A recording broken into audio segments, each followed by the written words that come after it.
Hi, everyone. Thank you so much for joining us here on KREM 2 News at Noon. I'm Laura Papetti. And we begin today on this Tuesday by heading outside where Jenny Power is standing by. Jenny, it is a mild and I would say beautiful day today. Talk a little bit about the weather and the air quality and what we can expect later today.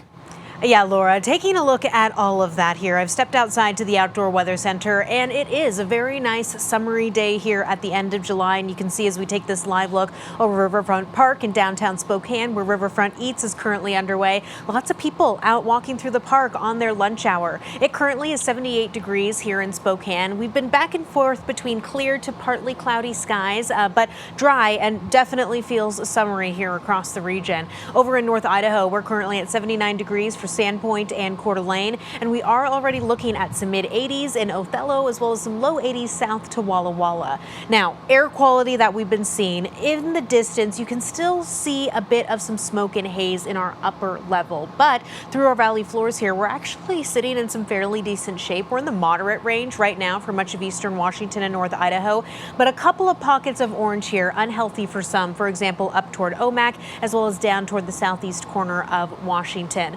Air quality alerts, though, still in place through tomorrow morning as we have the potential of dipping into the unhealthy category because of a shift in our winds and the potential of some more wildfire smoke headed into eastern Washington.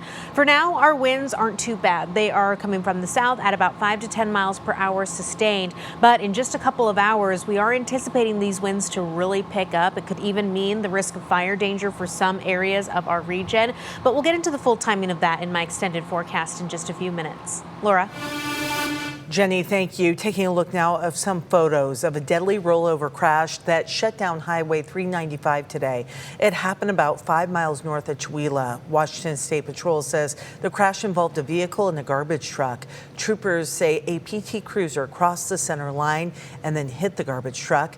You can see the truck on its side. WSP says 2 people in the PT Cruiser died in that crash. The driver of the garbage truck, however, was not injured. 1 year after receiving 4 consecutive life sentences for the murders of 4 University of Idaho students, Kaylee Gonsalves, Ethan Chapin, Madison Mogan, and Xana Kernodle, Brian Kohberger is now filing a petition to withdraw his guilty plea. KREM 2's Connor McAvoy is taking a look at that petition and how Kohberger is planning to fight his conviction. During his sentencing, Kohberger said under oath that he was of sound mind and understood what he was agreeing to in accepting the deal. In court documents filed Monday, Kohberger accuses his former defense team of pressuring him into pleading guilty to 4 counts of murder. Even with the plea deal, as a prisoner, Kohberger does have the right to ask the court for post-conviction relief. In an affidavit supporting a post-conviction petition, Kohberger claims nearly every member of his immediate family believed he had been convinced to falsely confess through coercion, misinformation, false promises, and the withholding of evidence. The filing alleges attorneys failed to disclose what Kohberger describes as potentially exculpatory evidence before he accepted the plea agreement. Among those claims, Kohberger points to what he says were unknown hairs found in Ethan Chapin's hand and argues his attorneys failed to investigate them further. The petition also claims attorneys falsely led him to believe guilt or innocence was not an important factor in deciding whether to accept the plea. Attorney John Henry Brown, who once represented Ted Bundy, says the process to withdraw a guilty plea is significant, and if it goes through, it opens up the possibility of Kohberger facing the death penalty. If he's allowed to withdraw his plea, then they're back to status quo, and the prosecutors can ask for the death penalty again. In the petition itself, Kohberger lists 3 primary grounds for post-conviction relief: ineffective assistance of counsel, that his guilty plea was not entered knowingly or voluntarily because of unkept promises, and that the plea was the result of threats by his legal counsel. If he was allowed to withdraw his plea and the case went back to trial, the state would probably be allowed to get into evidence the fact that he pled guilty to these crimes and actually said in no uncertain terms, I'm pleading guilty because I am guilty. Those allegations are contained in Kohberger's post-conviction petition and represent his claims. The court has not ruled on the merits of those allegations, and his former attorneys will have an opportunity to respond as the case moves forward. That is Connor McAvoy reporting. Prosecutors now have 30 days, again, to respond to Kohberger's petition. After that, the court could hear initial arguments from both sides.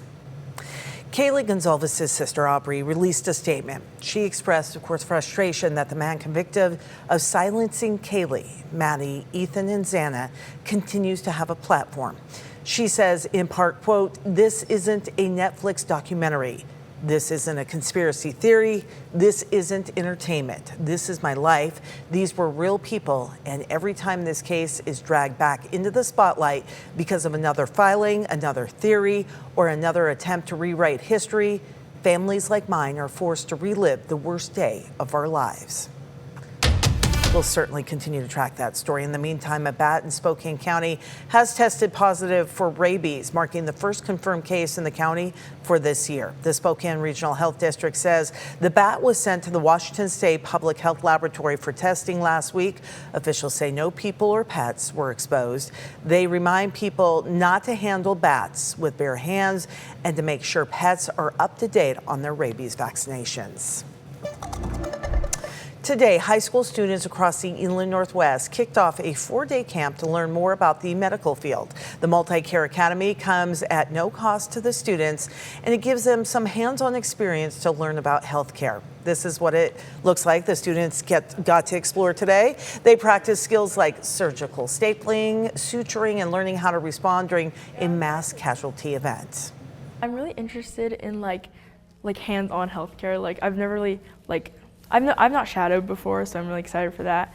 I'm really excited to be really in depth with it. Our goal is to keep the camp free, keep costs low, and show students that healthcare is a career in healthcare is accessible.